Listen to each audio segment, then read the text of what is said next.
是好新闻，苗栗岛南一个81岁老乡亲骑铁马违规共跨过双黄线，去互车弄到弹出去。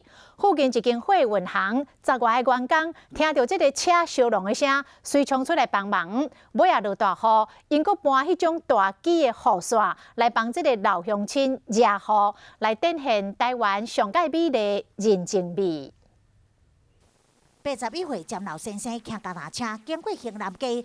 想要骑去这大路的正边，想要到后面来一台白色旅行车小背负去弄到老先生。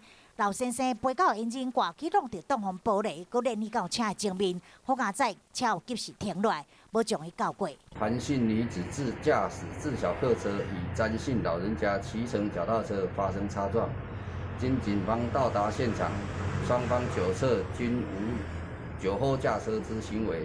当时汹涌落一阵大雨，民众担心老先生会去雨压淡去，附近6、7个民众赶紧提这雨伞帮老先生遮雨，也有人提出拖饭用的这非常大个雨伞，护送老先生上救护车。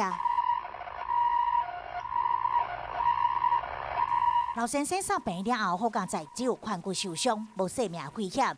这车祸发生事故原因，警方也阁需要进一步厘清责任。这场车祸，民众提雨伞保护老先生，展现台湾上水风景，甲人情味。